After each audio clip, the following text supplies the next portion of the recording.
वय फक्त 12 ते 15 वर्षाचं, पण या नाजूक खांद्यावर आहे छत्रपती शिवाजी महाराजांचा युद्धकलेचा वारसा.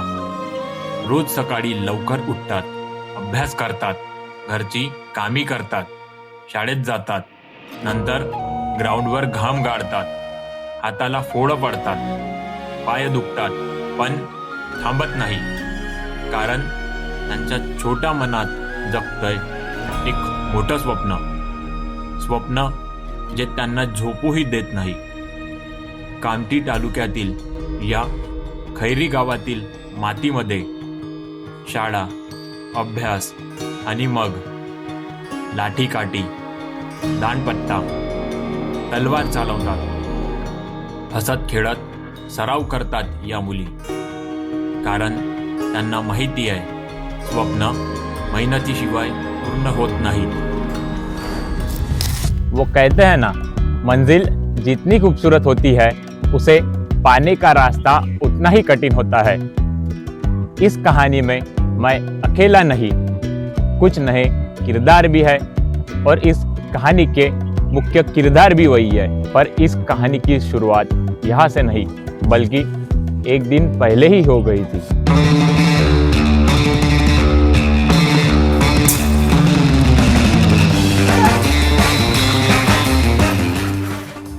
जेव्हा स्टेट लेवल होतं तेव्हा माझी प्रॅक्टिस कमी पडली. थोडक्यात माझा गोल्ड मेडल जिंकला आणि मला सिल्वर मिळालं. यावर्षी काही करून मला स्टेट लेवलवर गोल्ड मेडल मिळवायचं आहे. उद्या जे कॉम्पिटिशन होणार आहे त्यामध्ये मला जिंकणं खूप गरजेचं आहे, तेव्हाच मी स्टेट लेवलमध्ये जाऊ शकते आणि स्टेट लेवलवर गोल्ड मेडल जिंकण्याचं मी आपलं स्वप्न पूर्ण करेन. यांचं नाव अजून कोणी ओळखत नाही, पण उद्या वर्ध्यात विभागस्तरीय स्पर्धेत त्यांना आपलं नाव करायचं आहे. फक्त अडचण एकच आहे, थंडी खूप जास्त आहे. सकाळी 8ला घरून निघायचं आहे आणि 90 किलोमीटरचा प्रवास पूर्ण करून वर्धेत जायचं आहे. मागच्या वर्षी जे विभागीय लेवलचे कॉम्पिटिशन होते त्याच्यामध्ये मी हारली होती. यावर्षी उद्या होणाऱ्या कॉम्पिटिशनमध्ये मला जिंकायचं आहे आणि आपलं स्वप्न पूर्ण करायचं आहे. सकाळी ठीक 8 वाजता आम्ही आमच्या गावातील छत्रपती श्री शिवाजी महाराज यांच्या स्मारकाजवळ आम्ही सर्व जमलो.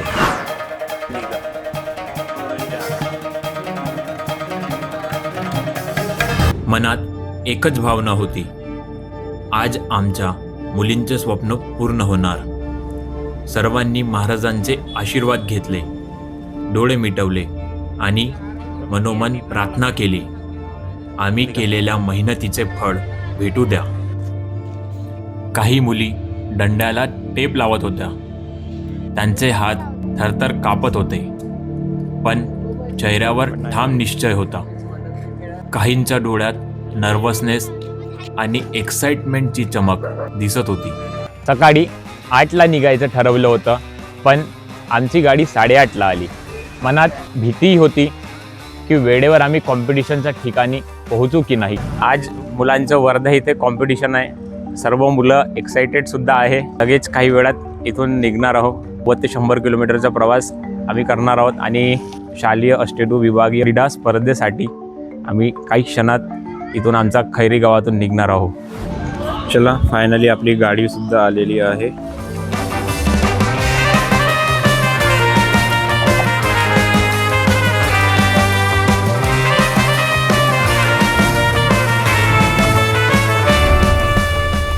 गाडी निघाली आणि मागे राहिली खैरी गावची माती. 90 किलोमीटरचा रस्ता, प्रत्येक किलोमीटर त्यांना शिकवतंय यश सोपं नाही.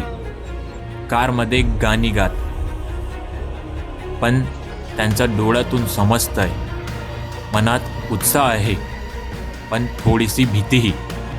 आणि मनात प्रश्न आहे, आपण जिंकू का? सकाळी 10:30ला दिलेल्या वेळेवर आम्ही तिथे पोहोचलो. तिथे वेगवेगळ्या जिल्ह्यातून आलेले मुलं मुली दिसत होते. काही ओळखीचे लोक भेटले, त्यांच्याशी थोडी चर्चा झाली. मुलींना रांगेत बसवण्यात आले आणि एक एक करून सर्वांचे वजन घेण्यात आले. नंतर आम्ही सर्व जवळ असलेल्या एका जाग्यावर जाऊन जेवण केले. मुलींनी घरून आणलेले टिफिन उघडले. जेवण झाले. मुलींनी जेवल्यानंतर हसत खेळत लाईट प्रॅक्टिस केली.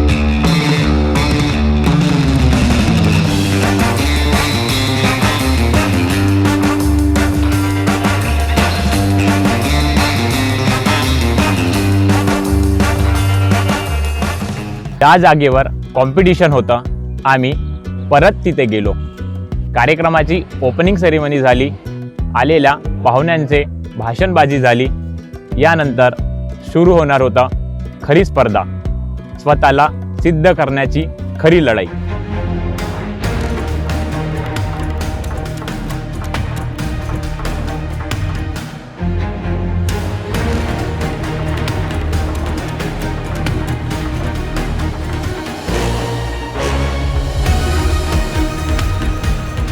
कॉम्पिटिशन सुरू झाले. अंडर 14 मुलींचे मॅचेस सुरू झाले. आमच्या आखाड्यातील नेत्राची मॅच सुरू झाली.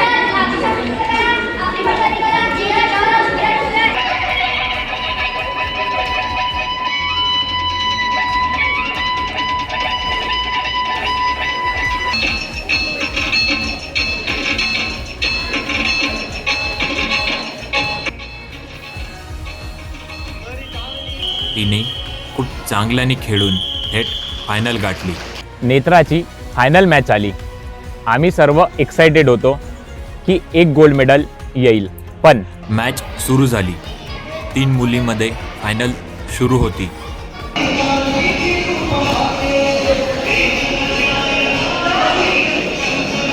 तिघी पण खूप छान खेळत होत्या.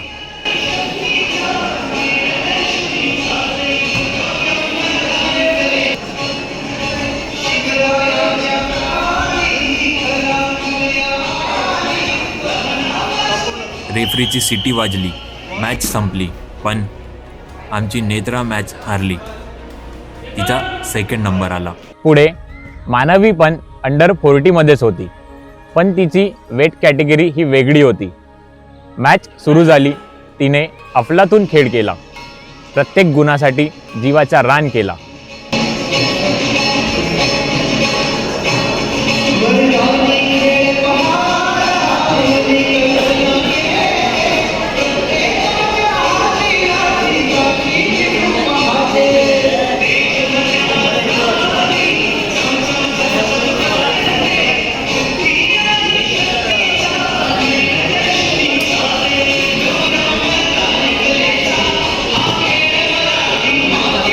चाळीस सेकंड नंतर रेफरीची सिटी वाजली आणि मग प्रतीक्षा होती निकालाची. मॅच बघून आम्ही फुल कॉन्फिडंट होतो की रिझल्ट आमच्या बाजूने येईल. पण रेफरीनी आमचा विरुद्ध निकाल दिला. आम्हाला रेफरीचा हा निर्णय पटला नाही. आम्ही रेफरीकडे गेलो आणि रेफरीसोबत याबद्दल बोलायला लागलो. पण नंतर जे झालं त्यांनी आमचा आणि आमच्या मुलांचा पारा खूप वाढला.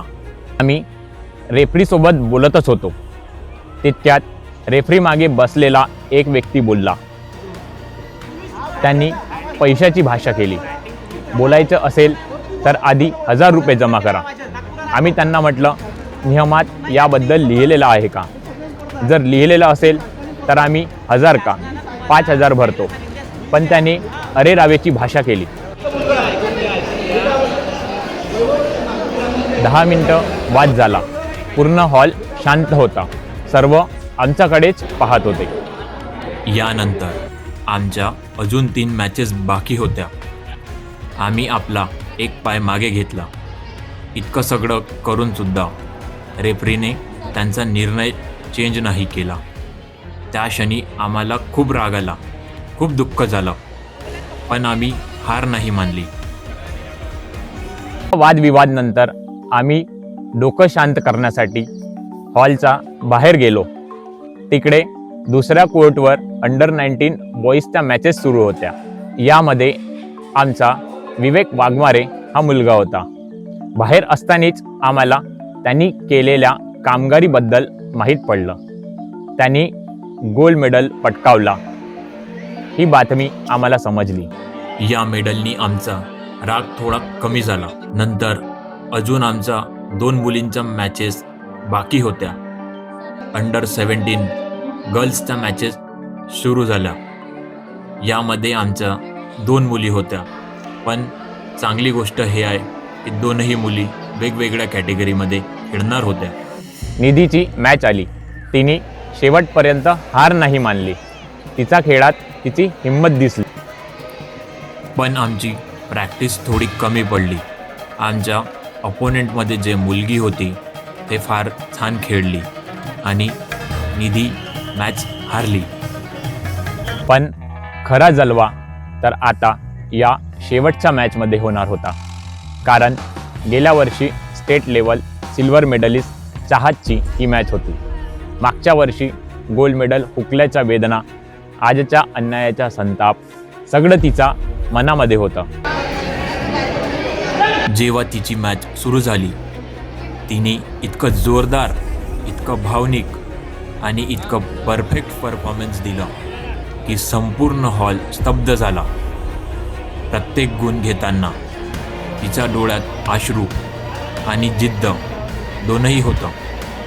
रेफरीने सिटी वाजवली, मॅच संपली आणि चाहत ही मॅच जिंकली. तिने गोल्ड मेडल मिळवला. या विजयाने आमच्या डोळ्यात अश्रू आले, आनंदाचे अश्रू. तिने दाखवून दिलं जेव्हा मनात वेदना असते आणि जिद्द असते तेव्हा कोणतीही भीती तोडता येते. आमच्या 4 मुलींनी व एका मुलानी विभागस्तरीय गेममध्ये आपली छाप सोडली. चाहत आणि विवेक या दोघांना गोल्ड मेडल भेटला आणि हे दोघे स्टेट लेवलसाठी क्वालिफाय झाले. सर्वांनी फोटोज काढल्या, आठवणी जमा केल्या आणि परतीचा प्रवास सुरू झाला. पण गाडी निघाली. काही किलोमीटर आम्ही समोर आलो. सर्वांना भूक लागली होती. जवळच एक चायनीजवाला दिसला. तिथे सर्वांनी नाश्ता केला, हसत खेळत गप्पा मारल्या. हा फक्त एका दिवसाचा प्रवास नव्हता. हा मेहनतीचा, संघर्षाचा, अन्यायाविरुद्ध लढण्याचा आणि शेवटी जिद्दीने स्वप्न पूर्ण करण्याचा प्रवास होता. या मुलींनी आम्हाला शिकवलंय, कितीही अंधार असला, कितीही अन्याय झाला तरी जर मनात आग असेल तर विजय नक्की आपलाच असेल. आज या 5 मुलींनी मॅचेस खेळल्या. काही मेडल घेऊन तर काही फक्त अनुभव घेऊन घरी परतल्या. पण त्यांच्या डोळ्यात आता एक नवं तेज आहे. कारण त्यांना कळलंय, अंतर कितीही असो, स्वप्न कितीही मोठे असो, जर मनात छत्रपती शिवाजी महाराजांचा विचार असेल, केलेल्या मेहनतीवर विश्वास असेल तर कोणतीही लढाई आपण जिंकू शकतो. व्हिडिओ आवडला असेल तर चॅनलला सबस्क्राईब करा. जय भवानी, जय शिवाजी, हर हर महादेव.